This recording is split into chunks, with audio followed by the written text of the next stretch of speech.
ఆశీస్సులు హిందువులపై పుష్కలంగా ఉండాలని, ముఖ్యంగా ఓల్డ్ సిటీలో నివసించే హిందువులపై ఎక్కువ అమ్మవారి ఆశించాలని మనస్ఫూర్తిగా కోరుకుంటున్నా.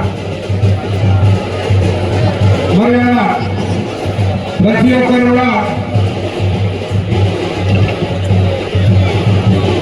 ధర్మం గురించి పోరాటం చేయాల్సిన పరిస్థితి ఉన్నది. మన భారతదేశం, మన హిందూ దేశంలో మనుగడనే ప్రశ్నార్థకంగా ఉన్నది. ప్రతి ఒక్కరు ఎవరో చెప్తా ఐక్యమత్యంతో ఉండాలి. కులాలను మాట్లాడుకోవడం కాదు బాబు, మతం ఉంటేనే కులం ఉంటుంది. మరి మతం లేని కులం ఏం నుంచి వస్తాయి? మరి మొన్న కాశ్మీర్ లో హిందువులపై జరిగిన దాడిని మరి ఆ కులాల గురించి కొట్లాడే నాయకులు అడుగుతున్నా. కాశ్మీర్ లో దాడి జరిగింది టూరిస్టులపై. మరి వచ్చి ఎవరు అడగాలి? నువ్వు బీసీవా, నువ్వు అగ్ర కులాలువా, నువ్వు ఎస్సీవా, నువ్వు ఎస్టీవా, నువ్వు రెడ్డివా, నువ్వు బాపలేనవా, నువ్వు కొంతవా, ఎవరు అడగాలి? నువ్వు హిందువా కాదా అని అడిగినారు. మరి అలా ఆలోచించాలి. మరి మన లోపల ఉండదు.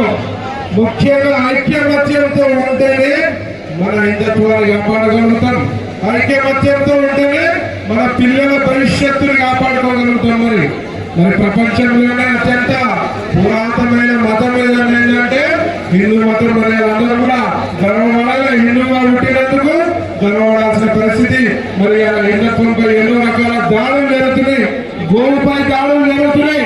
మరి ఈ దాడులను తిప్పి కొట్టాలంటే ఒకటే మంత్రం, ఐక్యమత్యమే మన భావం అని చెప్పి సందర్భంగా తెలియజేస్తూ మరి అందరూ కూడా పండుగలు గట్టిగా చేసుకోవాలి, ఉత్సవాలు గట్టిగా చేసుకోవాలని చెప్పి మనస్ఫూర్తిగా నేను కోరుకుంటూ అమ్మవారి ఆశీస్సులు ఎల్లప్పుడూ హిందూ సోదరులపై ఉండాలని మనస్ఫూర్తిగా నేను ఆకాంక్షిస్తున్నాను.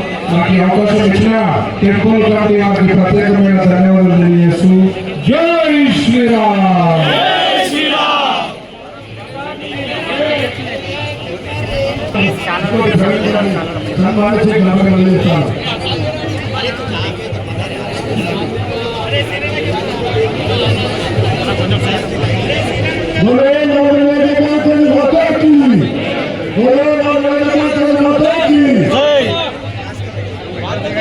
Thank